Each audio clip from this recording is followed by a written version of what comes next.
Well, hey guys, just a quick little desktop review of this product. It's made by a company called Dragro, and this is an electronic pruner. It's one of those things, it's kind of a luxury. I think you'll really like it, but you may not need it. Of course, I recommend a couple different varieties of hand pruners for people to use for pruning. And this will do a great job of your regular everyday pruning, but it's a little something more. But I thought, let's get it straight out of the way. I know what everybody would want to see with a product like this is how well does it work? How well does it cut? So right here, trying not to stab myself, I have a freshly cut limb of black locust. And as you can see, it's quite thick. It's about the same diameter as my thumb, and I have fairly large hands. So it is a significant piece of wood. Go ahead and turn it on. When you turn it on, it doesn't open initially. You'll have to hit it twice, and that will tell it that it's ready to start going into work. And let's take a look. How does it handle this? And you can see that if you decide I don't really want to cut that, you can let go. But be careful. It says don't put your fingers on it, and I advise that you don't put your fingers on it at all. But as you can see, it has absolutely no trouble cutting through fairly thick stock. And let's get this out of the way here. I don't have a lot of room on my desktop here, and I wanted to get this done today, so I didn't get the larger tripod where I could have backed up more. So bear with me as I do this. But anyway, if you want to close it and lock it, it has a little safety on the back right here. And what you'll do is you'll put it into a closed position, flip that safety to the other side, and now it's off. It comes with this nifty case, and it comes with two batteries. These are 20 volt, or actually 21 volt batteries, very analogous in form and shape to my favorite batteries in this voltage range, the DeWalt. So you might be like, why didn't you get a DeWalt, Jack? Don't you bleed black and yellow? Calm down. I would have gotten a DeWalt, but there's a problem. DeWalt doesn't make anything like this.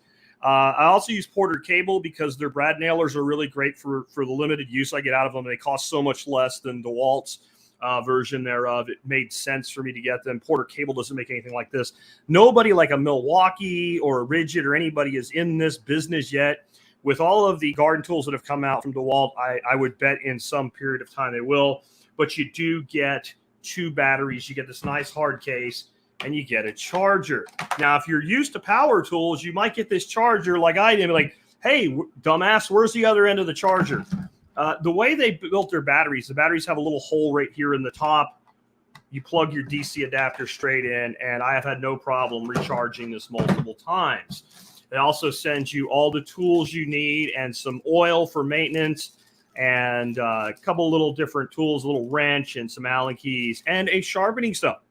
And then the instructions, pretty decent instructions here. Most of this thing is so intuitive, you'll figure it out yourself, but it does give you instructions for disassembly of the head and cleaning of the head and disinfecting of the head. Because if you're pruning fruit trees and you have any disease on some of your fruit trees, you don't want to go then prune your next fruit tree and potentially spread disease. Now, I'll tell you, I use an old trick. An old nurseryman's trick when I am pruning fruit trees in the spring, because for most of what I'm using this for, it doesn't really matter. I don't really have to worry about it.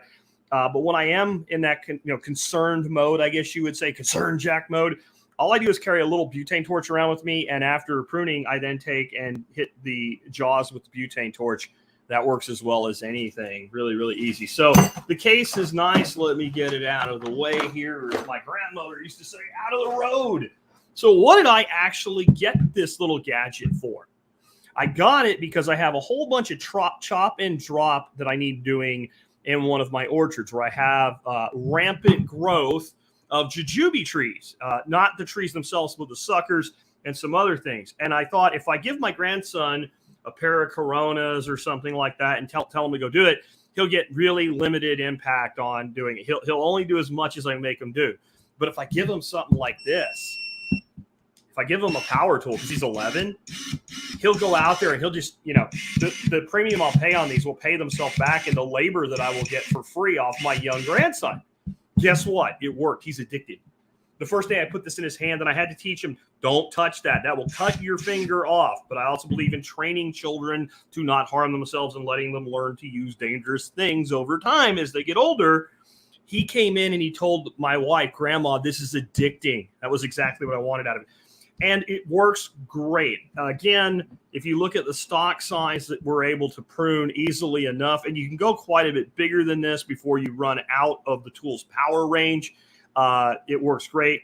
If you get into the edge of what it can do, if you go ahead and clamp down on it and it doesn't quite get through, if you let go and give it a second shot, it'll usually go through. If you try to take something bigger than it can handle, you'll have to pry it loose off of it. I really recommend that you put it into off mode before you do that, so you don't accidentally get your finger in there and have that happen to it. But there's also another thing I found that this guy can do for us. And let me pull up the Amazon page for it here for you while we're talking about this. And you can see it is not cheap. It is $128, but that does include 2 batteries and the charger and the case and the extra parts and the oil. So I don't think this is out of line for a quality power tool. You can see it has 295 ratings and 4.5 stars overall. And the negative ratings, I always read the negative ratings and the positive ratings. The negative ratings were generally people who I don't think understood like what a power tool is or how to work a power tool or what the limitations of a power tool are. Overall, very positive reviews. Again, comes with the case and everything that you see in that image right there. I am a fan of this. Is this for everybody? No, it's not for everybody. But I'll tell you that it does more than just... That's... okay, I'll shut you off. It does more than just prune branches and trees. The other thing that I found this thing does, and I'm going to close that tab and see if I can readjust this to where I can talk directly to you here. That's a little bit better.